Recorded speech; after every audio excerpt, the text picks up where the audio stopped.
You've probably heard of the Bhagavad Gita, right? I mean, it's one of the most famous spiritual texts in the world. But what if the way we usually see it, as this beautiful, poetic dialogue on a battlefield, is just scratching the surface? What if there's a secret layer, a hidden structure that turns this ancient song into something way more powerful? All right, let's really get into this. Because the whole idea we're exploring today is that the Gita isn't just philosophy for us to talk about. It's a map, a really detailed step-by-step guide for the soul's journey. And I'm telling you, once you see this map, you'll never read the Gita the same way again. So, to find this map, we've got to start with the title itself. It turns out the secret has been hiding in plain sight this whole time, right in the name that everyone knows. Bhagavad Gita. It means the Song of the Holy One. Now, just hang on to that word for a second, song. It's not called a rule book or a doctrine or a history lesson. It's called a song. And that's not just for poetic flair. That's our first big clue. Think about it, right? Any song has lyrics, sure, but it also has a melody, a structure that holds it all together. The argument here is that the Gita's melody is its architecture. There's a hidden framework that guides the whole thing, one that most people just read right past. And finding that melody, well, that's the key to the whole thing. So what does this melody, this hidden structure actually look like? Well, this is where it gets really interesting. It's not just some fancy literary device. It's a practical, usable roadmap for personal transformation. You see, the Gita's 18 chapters aren't just a random collection of teachings. They're in a very specific order. They represent a journey, a precise progression that takes the soul from its most human, conflicted state all the way up to uniting with the divine. And here is the map itself. The theory is that these chapters literally chart out a path of spiritual evolution. It starts on the left with the inner journey, moving through 7 stages of human consciousness, what many traditions call the chakras. That's the groundwork.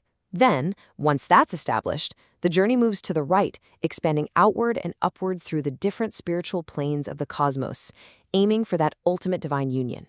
It's incredible. Each chapter is a step on this cosmic ladder. So you can basically see it in 2 main parts. First, in chapters 2 through 8, you do the inner work. It's a guide to mastering your own mind, your own consciousness. And only after that foundation is solid does the path zoom out. In chapters 9 through 18, taking you through these cosmic realms toward true liberation. But here's the kicker. Where does this epic, divine journey begin?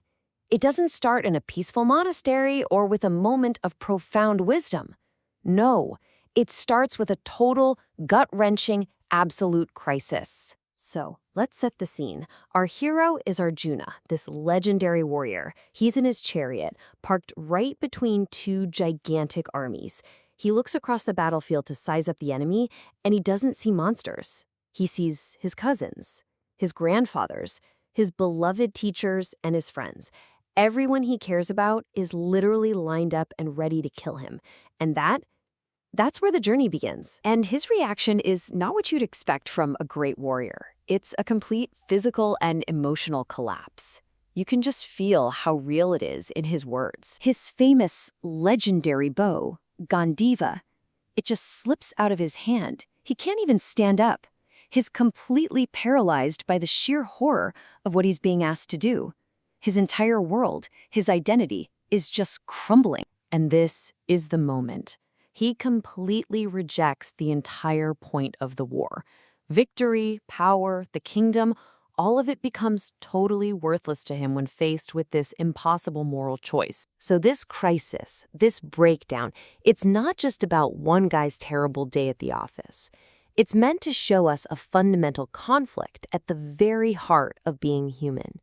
It's a war between 2 totally different ways of being, which the text describes using a concept called batal. So what in the world is batal? Think of it like this. It's not just your personality or your mood swings. It's your deep down, fundamental spiritual wiring. It's the core essence of who you are that guides your gut reactions long before your brain has a chance to catch up. And in the Gita's war, you've got 2 opposing teams. There's the holy batal, which is all about compassion. It's that part of you that instinctively puts relationships and connection above being right or winning. Then you have the ghostly Vital, and that's driven by ego, by greed. It will burn everything down, family, honor, you name it, just to get what it wants. So when Arjuna breaks down, it's not a sign of weakness. It's the cry of his holy battle. His fundamental nature is screaming that no victory could possibly be worth the horror of slaughtering the people he's meant to love and protect. It doesn't matter that they're the aggressors. His core being sees killing them as the greater evil. Okay, I can hear you thinking, this is all very dramatic, but it's a prince on a mythical battlefield. What does this have to do with my life? And my friend, that is the entire point. I mean, why would you frame the ultimate spiritual teaching inside the most painful, extreme, impossible scenario you could ever dream up? It almost seems cruel, doesn't it? It's because the situation is designed to completely demolish every single excuse we could ever come up with for our own behavior. The logic is just devastating. If the spiritual lessons of the Gita apply even here, in this absolute worst-case scenario, then what does that say about our tiny daily excuses for being selfish, for holding a grudge, for choosing our ego over connection? It leaves our justifications with nowhere to hide. It sets the absolute highest bar. And that's what brings it all crashing back to us, right here, right now. The Gita isn't just a story about Arjuna, it's a mirror. In the smaller battles we fight every day, at work, in our families, inside our own heads, we face that exact same choice, the path of the ego or the path of connection. That ancient war is still being fought. The only question is, which side are you choosing?